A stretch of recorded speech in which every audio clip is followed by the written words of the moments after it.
Hey everybody, my name is Clint Winfrey. Today I'm going to be talking about wachos, the framework that allows you to build once in Java or write code once in Java and then deploy it in a web browser or in desktop mode or on Android. Alright, so we're going to start by just looking at the tutorial and get that out of the way. Right here, the first tutorial is on buttons. If you click here, you can see that change disabled button allows the disabled button to now be a real button. If I click on that, it'll do a nice little toast over here, and if I just click me, it'll say nice work, buddy. If you look at the source code, you can see that's very simple code to do all these three buttons right here, right? And that's the idea, is to have it be, have it look like Java Swing and Java FX code, but beneath the scenes it's actually just HTML and JavaScript.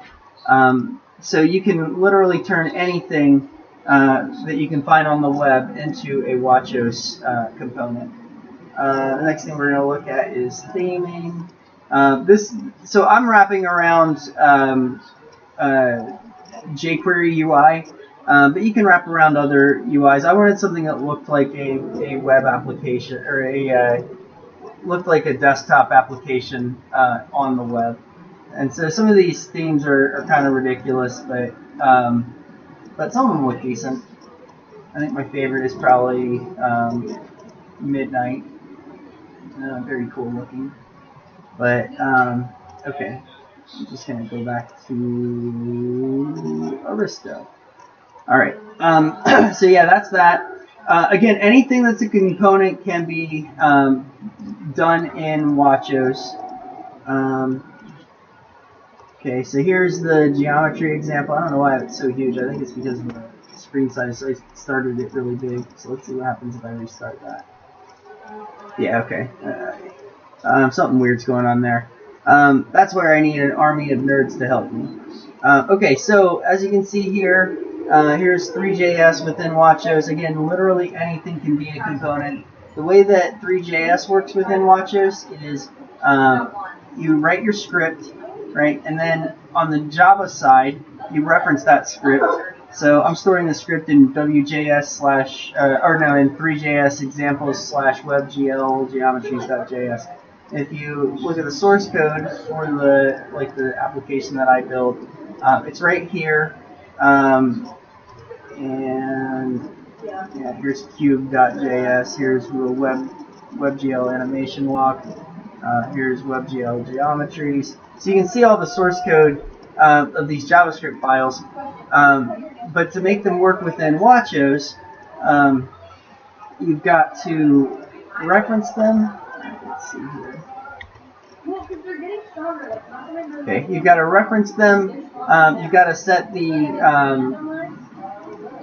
container to be wachos canvas right here. It's a special keyword so you can have multiple canvases, but they've all got to be called get element by ID of wachos canvas.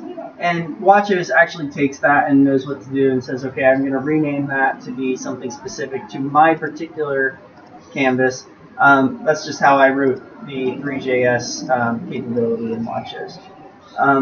Again, everything can be interacted with Java code. So here you can see the three.js container being developed in a Java application. We're adding the three.js script, and this is a custom one that I made. It's just really small, but it's got a whole lot of stuff in it. You could use a different one if you wanted to. And then like here, we're referencing WebGL geometries, right? Okay. Yeah, so when you go to the one that is cube, you'll notice that there is some code that allows you to add buttons, and so you can interact. You can have an event happen when a button is pressed. You can also have things have information posted whenever cube does something, right? Whenever the three.js object does something. So every so often you're seeing that X is being increased, and here you're seeing the actual cube being drawn, and I can pause it, and I can unpause it, and pause it, and pause it. And this is happening in Java, but it's affecting the JavaScript, obviously. I've done like 3 different ones. There's, here's my favorite one, which is the guy the little soldier guy. You can make him run and do all kinds of fun stuff. Yeah. Okay, so that's three.js, but three.js is just one of the types of things you can do with this. So here's a carousel, and the way the carousel works is you can add objects to it, and then you can navigate through them. So if you had a whole bunch of like little screens and you wanted people to be able to navigate through them, you could. Within your tree, you could have additional items. So here we have 2 boxes referencing the same tree, right?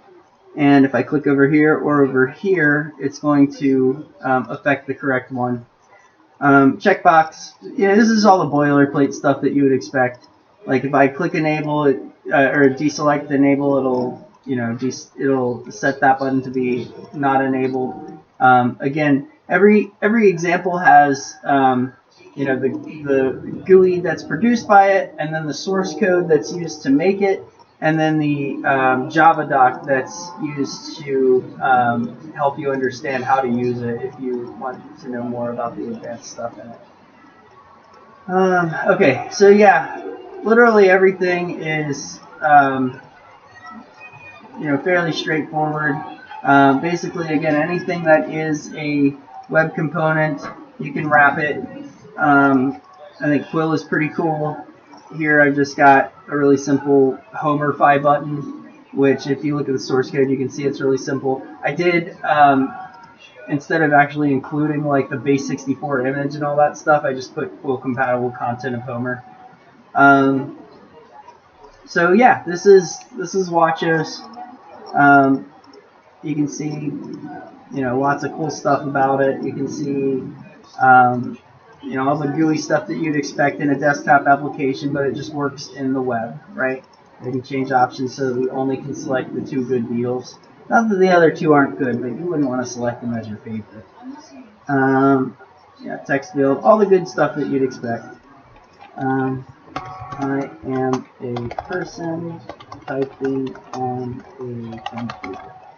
And so here, real simple. Here's a text field, and if I type something here, then in this one, then it'll show up in the other one.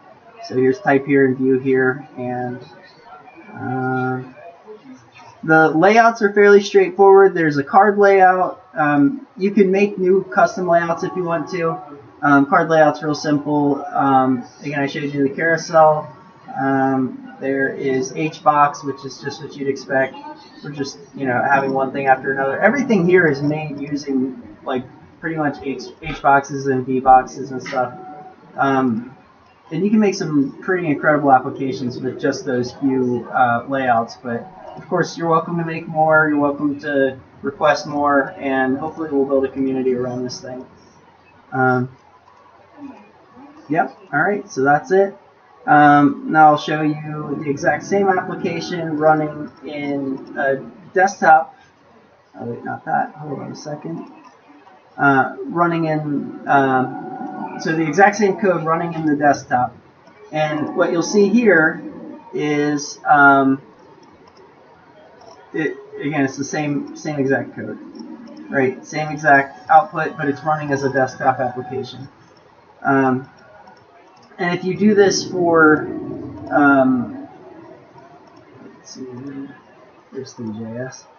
If you do this for, your own custom components, if you wanted to make some, it would be wonderful if we could try to build a community around this. I think this is the best way to make a GUI with Java because you can write code one time and then you can deploy it in the desktop or on the web or on the browser, or in Android, I mean. Okay, all right, thanks guys. I appreciate you listening. Hope everyone has a good day.